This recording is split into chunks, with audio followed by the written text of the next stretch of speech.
Assalamualaikum warahmatullahi wabarakatuh. Waalaikumsalam warahmatullahi wabarakatuh. Kami dari kelompok 5 akan mempresentasikan ChatGPT dalam bidang pendidikan. Sebelum kami mempresentasikan pada kali ini, izinkanlah kelompok kami untuk memperkenalkan diri. Pertama, saya Muhammad Adel Wicaksono dengan tiga digit yang terakhir 063, dan saya. Nama saya Alberta Kira Ginting dengan tiga digit yang terakhir 059. Perkenalkan, nama saya Aisyah Trianto dengan tiga digit yang terakhir 058. Perkenalkan, nama saya Maulida Rohman dengan tiga digit yang terakhir 044. Perkenalkan, nama saya Maisel Dewi Salma, tiga digit yang terakhir 042. Pada presentasi kali ini kelompok kami membahas 6 topik, yaitu yang pertama pengaruh ChatGPT di bidang pendidikan, yang kedua ancaman penggunaan ChatGPT di bidang pendidikan, yang ketiga waktu penggunaan ChatGPT, keempat siapa pengguna yang paling banyak mengakses ChatGPT, yang kelima lingkungan penggunaan ChatGPT di bidang pendidikan, dan yang terakhir ada tingkat keperluan ChatGPT di bidang pendidikan. Baik, untuk sebab pertama yaitu pengaruh ChatGPT di bidang pendidikan. Next.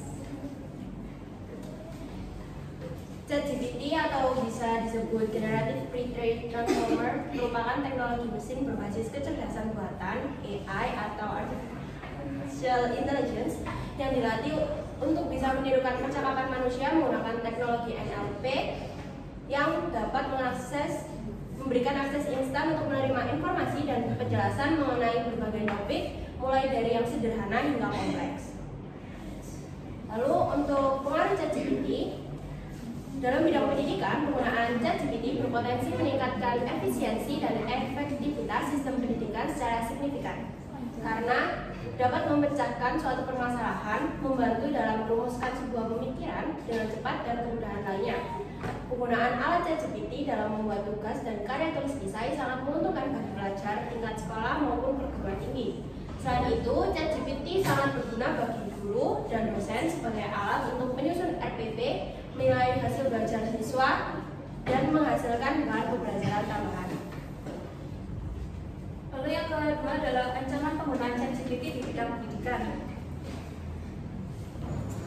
Ancaman yang pertama adalah pengerjaan tugas secara instan. Itu membuat pelajar menjadi malas dan kemampuan berpikir kritisnya berkurang karena dapat jawaban secara instan. Lalu yang kedua adalah individualisme atau sifat antisosial. ChatGPT dapat memberikan jawaban ketika kita mengakses, karena kita dapat mengakses di mana saja dan kapan saja tanpa harus bertemu dengan orang lain. Lalu yang ketiga adalah plagiarisme. Pelajar hanya akan langsung menyalin jawaban yang diberikan oleh ChatGPT tanpa adanya parafrase. Lalu yang ketiga adalah waktu penggunaan ChatGPT. ChatGPT dalam konteks pendidikan dapat digunakan pada saat dalam berbagai situasi. Yang pertama adalah diskusi pemecahan masalah. ChatGPT dapat digunakan pada saat untuk mendiskusikan atau memecahkan masalah dalam konteks pembelajaran tertentu. Hal ini dapat membantu siswa atau mahasiswa untuk memahami konsep dan penerapannya. Lalu yang kedua adalah kurangnya informasi. ChatGPT dapat memberikan informasi tambahan. Jika siswa atau mahasiswa memiliki pertanyaan tambahan tentang topik tertentu dan dapat memberikan informasi tambahan untuk memperluas pemahaman. Lalu yang ketiga, kurangnya latihan. ChatGPT sangat dibutuhkan untuk memberikan latihan kepada siswa atau mahasiswa, dilatih menambah pengetahuan yang kurang diajarkan oleh pendidik. Lalu ada siapa pengguna yang paling banyak mengakses ChatGPT? Di antaranya ada pelajar, yaitu siswa dan mahasiswa, dengan presentasi yang cukup tinggi, yaitu sekitar 50% dengan kelompok usia 13 sampai 21 tahun.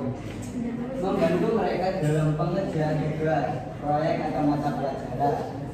Mereka menggunakan AI ini untuk mendapatkan informasi tambahan. Selanjutnya yaitu pengajar atau guru sampai profesor. Perbandingan sebanyak 51% dari 1000 pengajar telah menggunakan ChatGPT ini. Tujuannya adalah untuk mengembangkan materi ajar, memberikan saran dan masukan serta dalam penelitian mereka. Untuk yang ketiga yaitu pengembang pendidikan, di mana cukup signifikan sebagai alternatif lain untuk melakukan pengembangan baik dari segi media, pembelajaran ataupun pembaruan situs dalam bidang pendidikan. Yang kelima ada lingkungan penggunaan ChatGPT di bidang pendidikan. Lingkungan penggunaan ChatGPT sendiri, di sini yang pertama adalah ruang kelas atau ruang kuliah, yang dimana dengan adanya ChatGPT dalam lingkungan tersebut membuat para sivitas akademika mendapatkan informasi untuk mengembangkan ide dan memiliki gagasan yang cukup relevan dan dapat mempermudah kerjasama antar mahasiswa dalam mengerjakan tugas maupun menjawab pertanyaan dengan cepat. Yang kedua ada lingkungan perpustakaan. Di lingkungan perpustakaan, ChatGPT dapat digunakan sebagai alat pencarian literatur dan sumber daya pendidikan dalam lingkungan ini. ChatGPT dapat membantu mahasiswa dan peneliti dalam menemukan referensi yang relevan. Yang ketiga ada ruang belajar mandiri atau seperti di rumah. ChatGPT dapat digunakan oleh siswa sebagai alat untuk belajar mandiri di rumah atau di perpustakaan.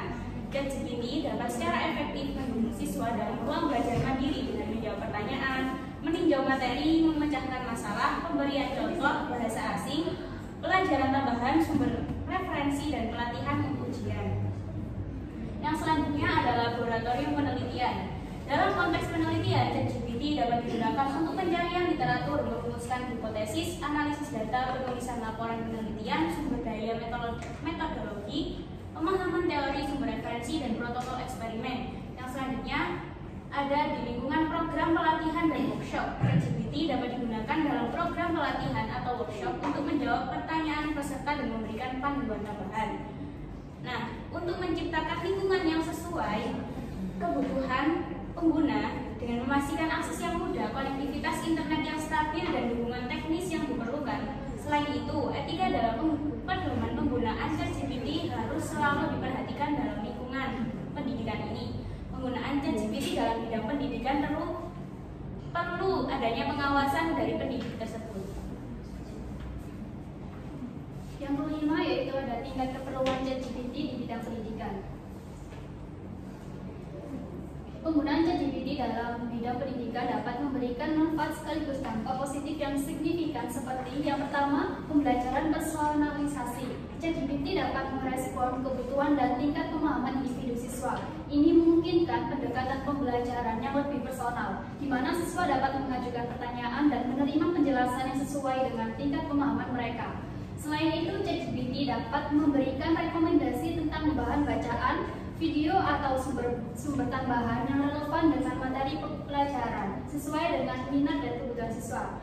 Yang kedua adalah aksesibilitas dan keterjangkauan. ChatGPT dapat diakses kapan saja dan di mana saja, memungkinkan pendidikan yang lebih fleksibel. Siswa tidak terbatas oleh jam pelajaran atau lokasi fisik. Penggunaan ChatGPT tidak memerlukan biaya tambahan selain biaya internet.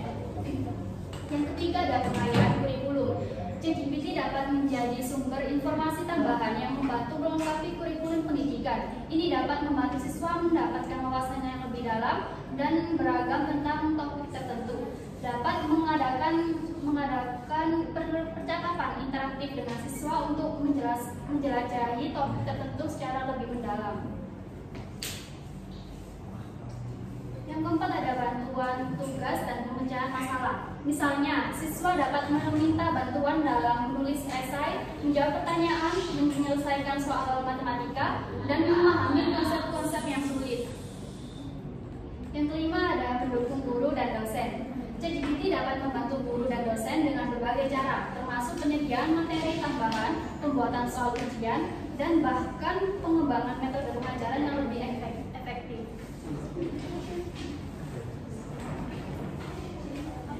Baik, sesi pemateri sudah, sekarang sesi saya jawab. Jika ada yang belum jelas, silakan tanyakan ya. Tapi jangan minta kepastian, karena kami di sini presentasi bukan mengisi hatimu yang sunyi.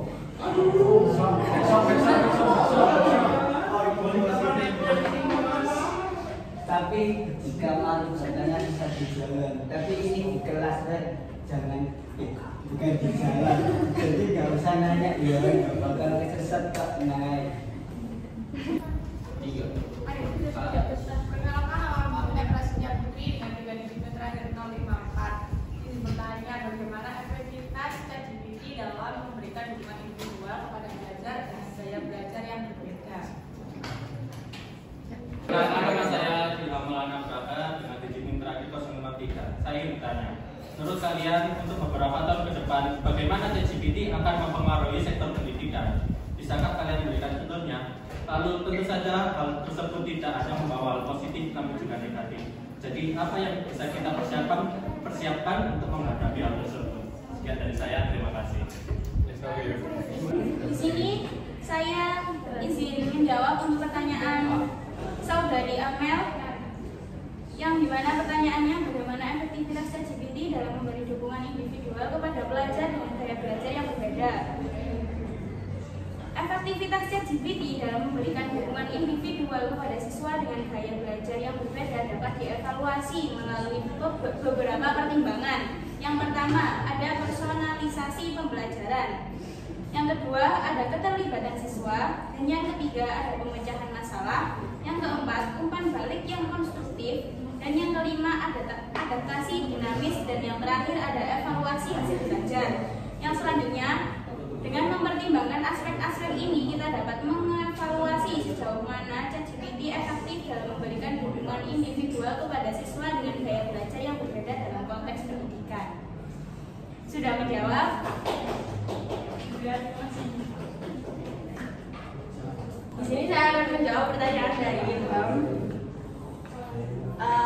Untuk beberapa tahun ke depan, ChatGPT ataupun teknologi sejenisnya dapat memperkaya sektor pendidikan dengan menyediakan bantuan personalisasi dalam pembelajaran. Mulai dari merancang kurikulum, meningkatkan aksesibilitas pendidikan. Lalu untuk contohnya itu dapat membantu siswa dengan pembelajaran mandiri, memberikan umpan balik instan, dan memfasilitasi diskusi online yang lebih interaktif. Untuk tantangan yang perlu diatasi dan bagaimana kita mempersiapkannya, yaitu meningkatkan literasi digital siswa dengan melibatkan pendidik dalam pengembangan teknologi dan menciptakan kebijakan yang mendukung integrasi teknologi secara bijak. Saya Ilham, apakah menjawab? Ya, terima kasih.